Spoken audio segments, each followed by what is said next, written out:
All right, everybody. Good morning. This is Conversations with America. I am your host, Steve Berlack. I want to first say thank you for joining us for the very first episode of Conversations with America. This is where you get your voice and your mic, and you get to say what's on your mind. Get it off your chest. Tell America what's going on, what you feel about it, and we're going to figure out how we can find our way through. I have a very special friend of mine and guest who's with us, who's going to be the first one to share his thoughts on with America, with what's going on, what's on his mind and chest. A very good gentleman by the name of Craig Palmer. Very good man who is an expert in employment. And I'll let him introduce himself. Very good morning, sir. This is Mr. Craig Palmer. How are you, sir?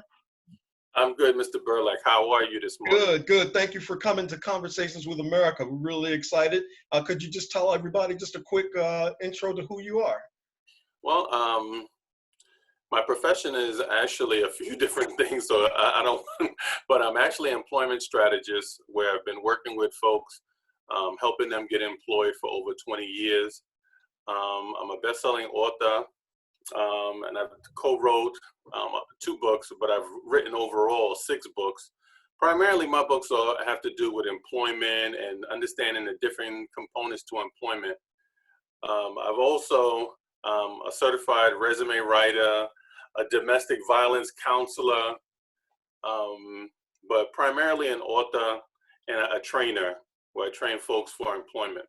All right, so very much a man with many hats. So again, welcome. Thanks for coming to Conversations with America. Really appreciate it. So Craig, this is your voice, your mic. Let's start it off. Let's kick this right now. What's on your mind? What is it that you want America to know? What do we need to deal with here? Well, right now, I think everybody's dealing with this pandemic. I mean, I know we're on video. I don't know, should I put on my mask?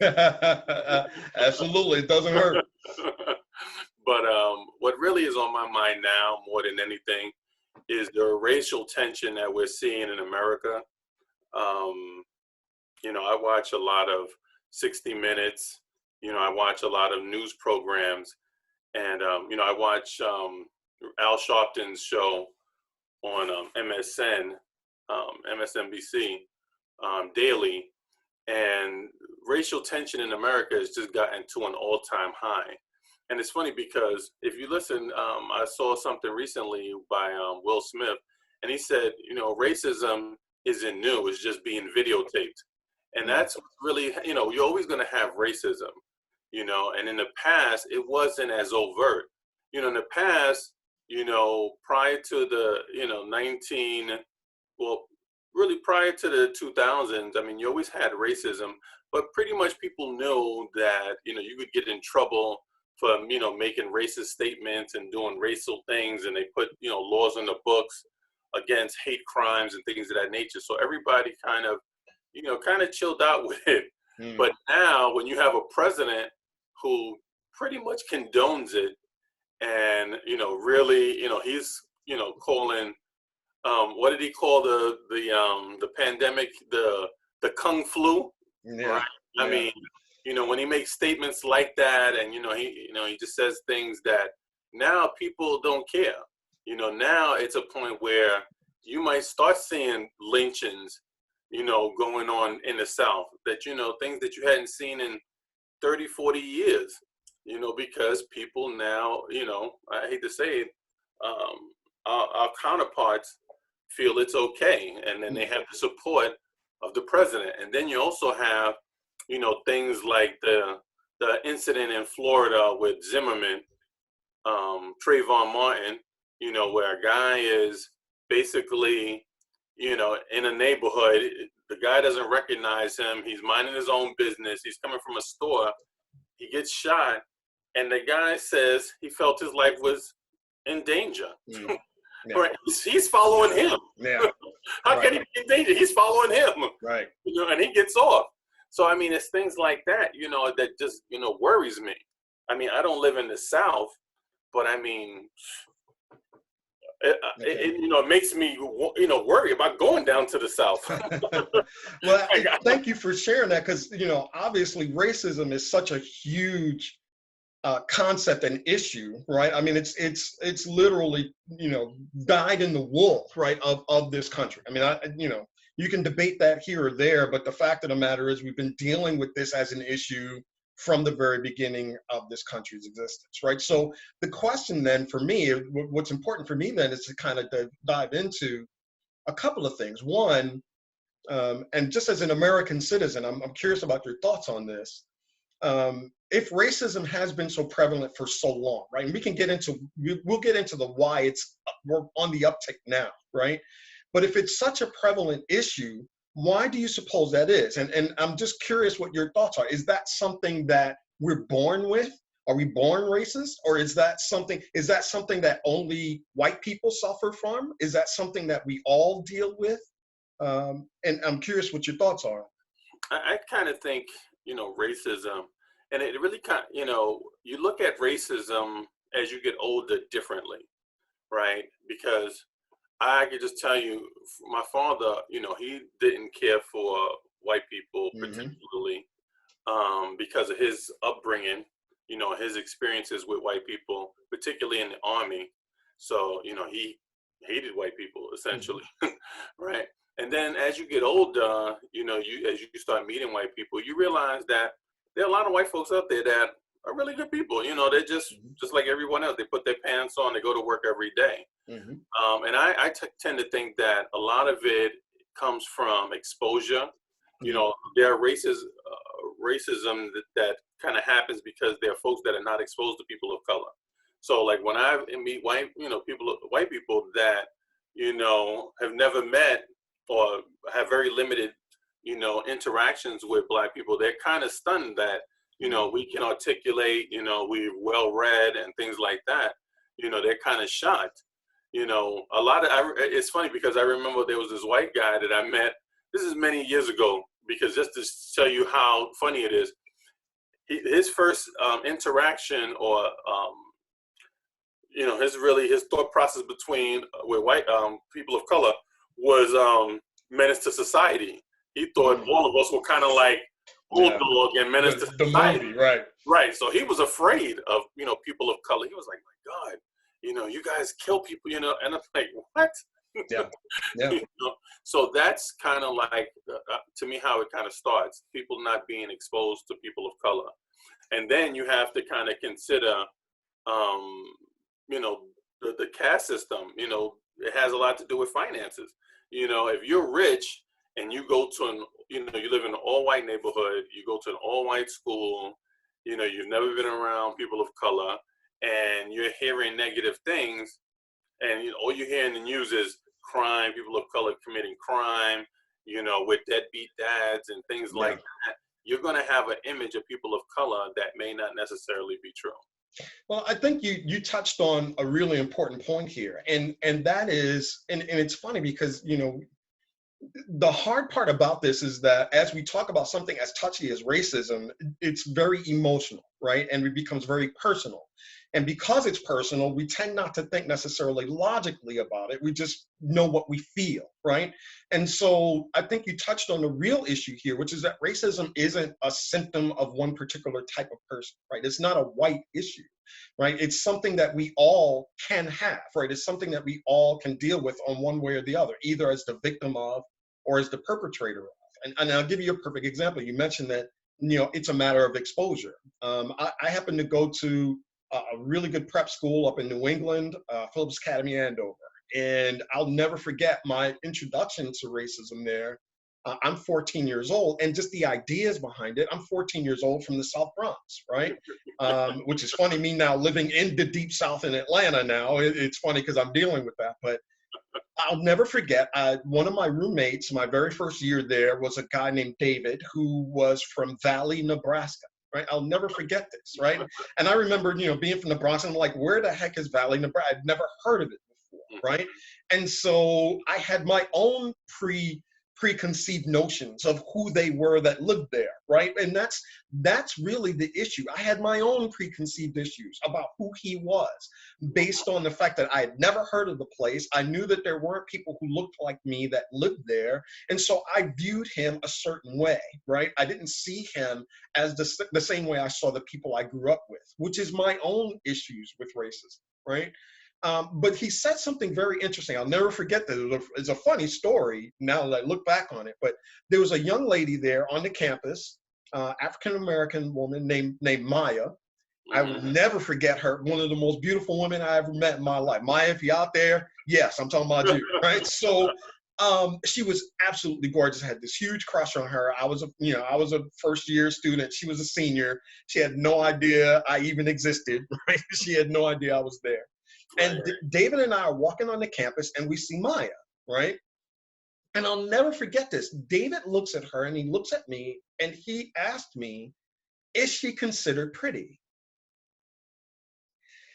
Yeah, that was the look I had, right? I looked at him and my first reaction was, that's Maya. Like, what? What are you talking about? Do you not see like how gorgeous this girl is? And at first I got really upset with him, right? Because the first thing I thought of was he must be, racist. Like, how can you not see, right? But there was something about the look in his face. I looked him in his eye, and that's something I think we don't do enough of. When we're talking to each other, we don't really look at each other. We don't see one another, right? I took the opportunity to see David. I looked at him and I realized he was sincere. There was no malice whatsoever in his question. He was doing what we do as children, right? He was asking an honest question that may be uncomfortable, right? And that's a whole nother part of the conversation we can get to. Children seem to do this naturally, and we seem to lose that as we get older, right? And he was very sincere with his question. He really wanted to know my opinion. And so I realized, don't get angry with him, just talk to him, right? So the first thing I said to him was, well, I can't tell you whether or not she's pretty. It's really up to you. Do you believe she's pretty? And he looks at me and he goes, yeah, I think she's gorgeous, right? And I said, well, there's your answer, right? And here's the funny thing about this, Craig, and this is something I want to tell. I want America to hear. Because I wasn't angry with him and because he saw that I was open to what he had to say, he then said something next that I never, ever forgot. He said, I've always found Black women to be attractive, but I've always been terrified of Black males. And, I had to really step back and I'm like, wait a minute, this is me, right? You're terrified of me? I'm Steve. Like, how could you ever be terrified of little old me, right?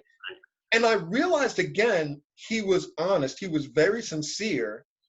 And that led to a great conversation that he and I had where we talked about what the source of his fear was. And it was what you just said. He wasn't exposed to us. He didn't know us. Right? He had seen us in movies. He had seen us on television. He had seen, all of the bad stereotypes out there about us, and he had no choice to believe them because he had no exposure. He wasn't racist, and he wasn't racist in the sense that he hated us. He simply didn't know us. And so he fell prey to the same racism that we fall prey to. And in many ways, he was as much a victim as I was. Because he really didn't know how to deal with it and process it.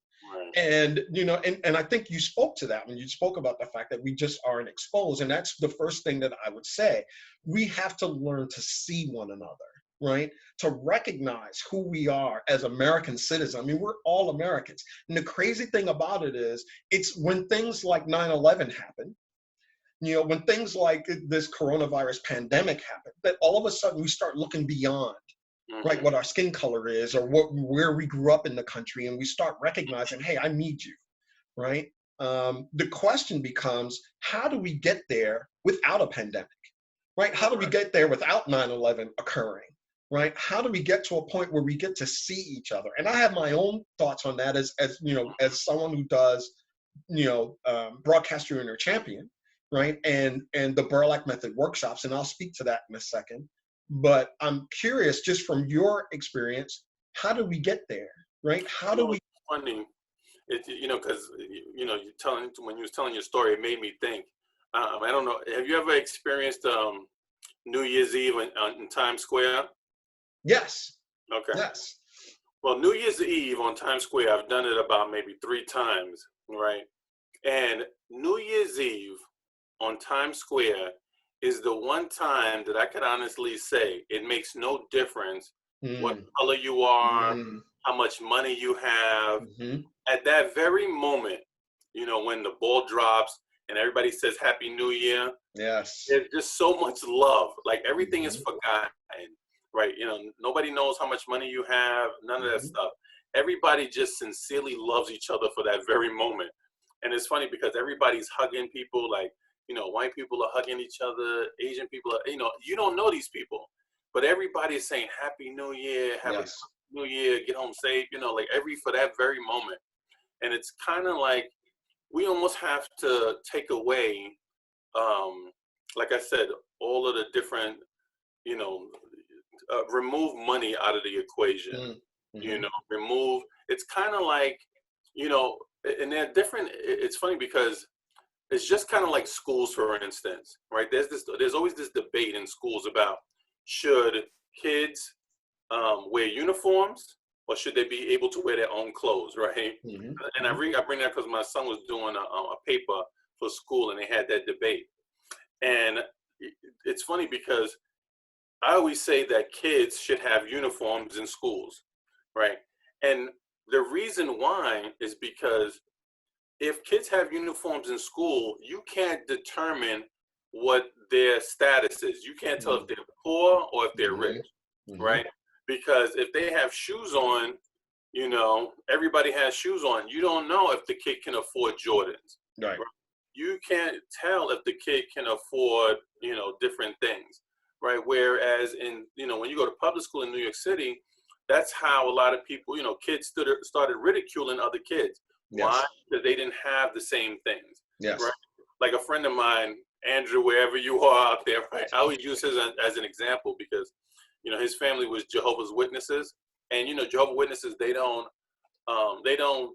believe in Christmas, right? They don't They believe don't celebrate it. Yeah. celebrate any holidays, right? Right. Essentially, and they were very frugal, and he would wear things that would basically get him ridiculed, with other students. Mhm. Like they would get on him like nobody's business, Yeah. Yeah. right? Yeah. I remember school days. Right. I remember. His parents obviously don't know this, but he would have to take the brunt of it every day because they would never get him a decent pair of sneakers. Yeah. They would never get him anything name brand, anything like that. So that's why I say it's just like the uniform thing. If everybody has the same, then you can't really start putting people in different classes. Mhm, It's mhm. the same thing with living, in the city or living in the suburbs. You know what I mean? You live in the city, you're going to go to public school, you're not going to get exposed. You may not be around like when just growing up in the city and living in the suburbs, I see the difference. You live in the city, the vast majority of people that live in the city are people of color, the melting pot, so to speak. Yeah.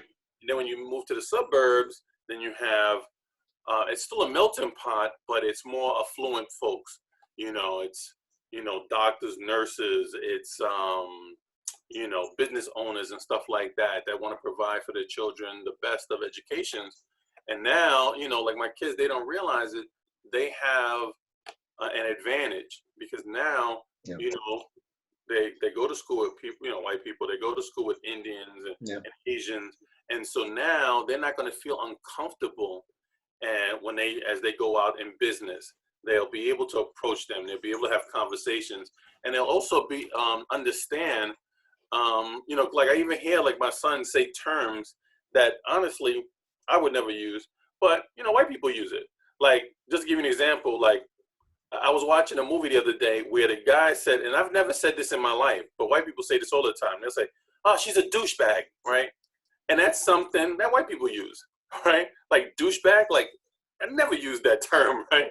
But that's something that when you're growing up, that's used in your community, around your Mhm. friends, and you pick that up.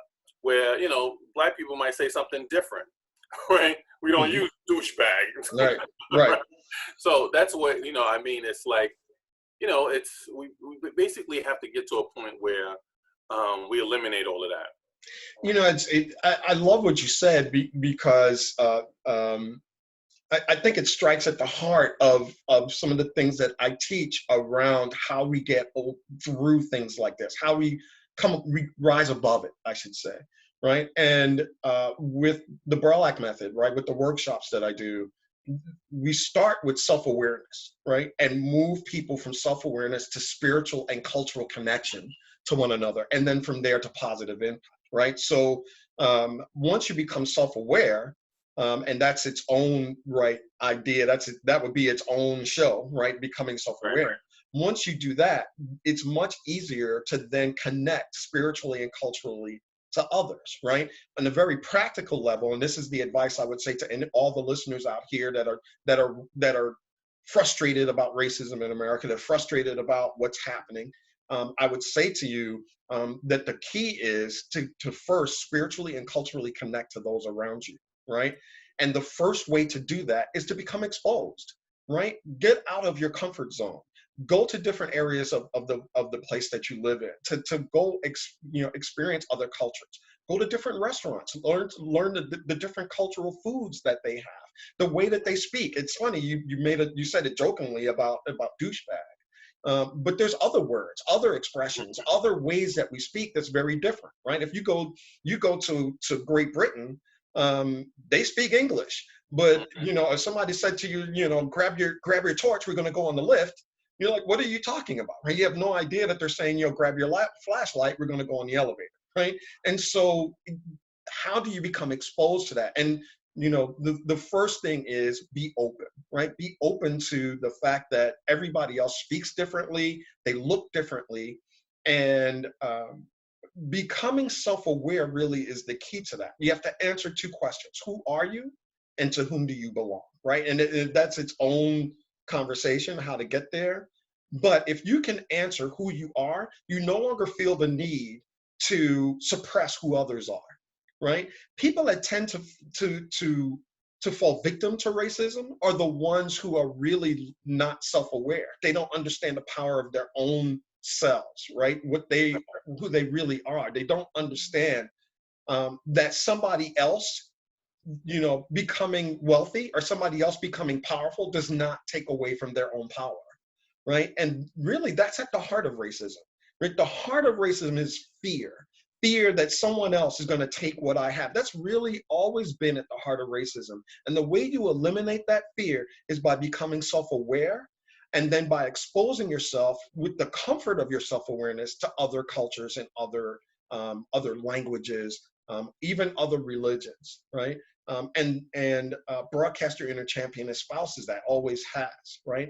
And so if you want to find out more, keep tuning in, right? And this, we're going to solve this thing. And it sounds crazy.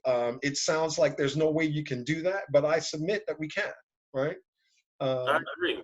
I honestly believe that, like I said, what it really comes down to, and I mean, education plays a role. That's why, college, a lot of people say, well, you don't need a college education, but college really is the thing that really kind of allows you to diversify and to really kind of understand, because usually most colleges you'll find, mixed ethnicities there, Right. the different ethnicities where you get a chance to learn. And, I've been fortunate because, I worked at a Chinese restaurant once, so as a cook.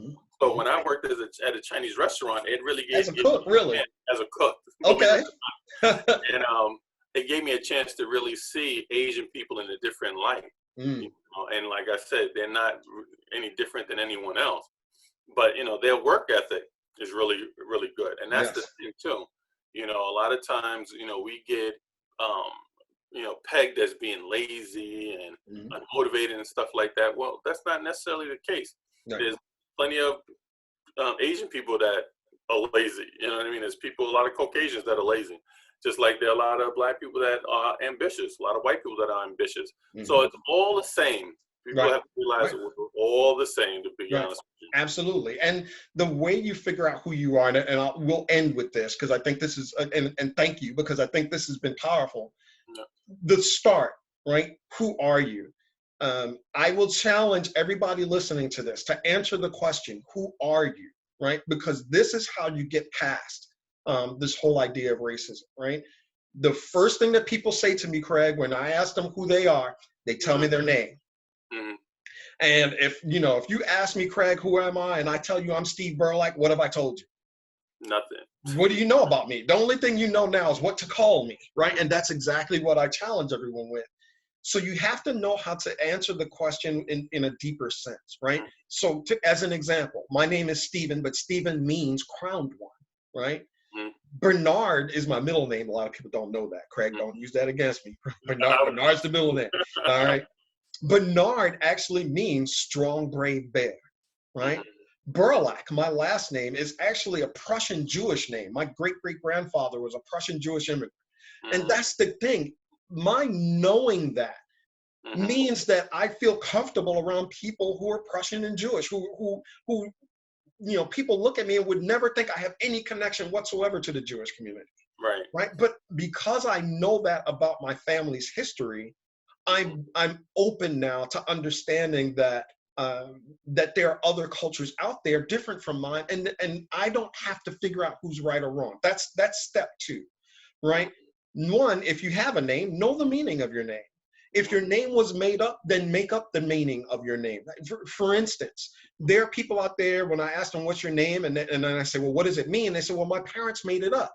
And I said, well, guess what? You have a unique power now, because people will link the meaning of your name to what you do, right? How you treat people, how you respond to them. That gives meaning to your name. You literally have the power to determine what your name means, right?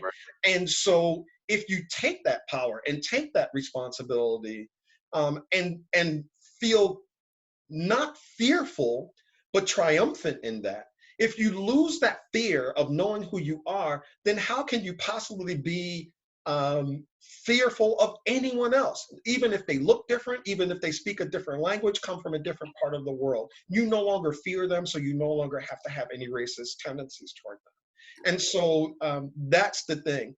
Know who you are, lose the fear by connecting to others, because you can't connect to others unless you know who you are. And so, again, I want to say thank you, Craig. I really appreciate you bringing that to our attention.